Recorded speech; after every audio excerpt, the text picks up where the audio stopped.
अधिक मासानिमित्त पंढरपुरात लाखो भाविक दाखल झालेत। पदस्पर्श दर्शना रांगेत 4 किलोमीटरपर्यंत या ठिकाणी लोक उभे आहेत। रांगेतील घुसखोरी आणि व्हीआयपी दर्शन देणाऱ्या कर्मचारी किंवा खासगी एजंट्सवर कडक कारवाईचा इशारा जिल्हाधिकाऱ्यांनी दिलाय आणि त्यांनी आज थेट दर्शन रांगेमध्ये येत भाविकांशी संवाद साधलाय। त्यांना होणाऱ्या त्रासाबद्दल देखील या जिल्हाधिकाऱ्यांनी जाणून घेतलाय।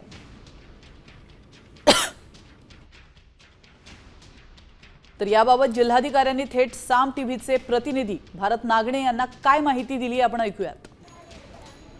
अधिक मासानिमित्ताने पंढरपूरमध्ये विठ्ठल रुक्मिणीच्या दर्शनासाठी राज्यभरातून लाखो भाविक दाखल झालेले आहेत। सोलापूरचे जिल्हाधिकारी एस कार्तिकेयन हे आता स्वतः दर्शन रांगेची पाहणी करतायत। साहेब, काय परिस्थिती आहे दर्शन रांगेची? आपण आज प्रत्यक्ष पाहणी करताय, भाविकांची संवाद साधताय।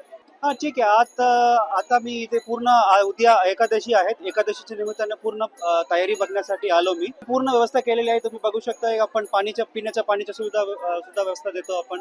नाश्ता सुद्धा आता सुरू केलेली आहे। साहेब, व्हीआयपी दर्शन असेल, घुसखोरी असेल, या संदर्भात तुम्ही कडक सूचना दिलेल्या आहेत, तरी पण काही ठिकाणी प्रमाणामध्ये काय प्रकार सुरू आहेत, तर याच्यावर आता ऍक्शन काय घ्या? आम्ही अधिक महिना सुरू केल्यापासून आपण व्हीआयपी दर्शन पूर्णपणे बंद केलेली आहेत। कोणालाही आम्ही अलाव करत नाही। आता सुद्धा मी पूर्ण सीसीटीव्ही फुटेज मी बघणार आहेत। म्हणजे ठराविक ठिकाणी सॅम्पल घेऊन मी बघणार आहेत। जे कोणी घुसखोरी करणार, जे कोणी बिना परवानगी व्हीआयपी दर्शन घेणार, व्हीआयपी दर्शन जर बंद आहेत त्यांच्यावर कठोर कारवाई करण्यात येईल। 8 तासांचा वेळ लागतोय, अवधी कमी करण्यासाठी आपल्याकडे काय उपाय आहे? आता आमच्या कॉरिडॉरचा प्रस्ताव चालू आहेत। प्रस्ताव कॉरिडॉरचा झाला तर आषाढी वारीला सुद्धा 6 ते 7 तास मध्ये आपल्याला दर्शन पूर्ण होण्याचे नियोजन केलेले आहे।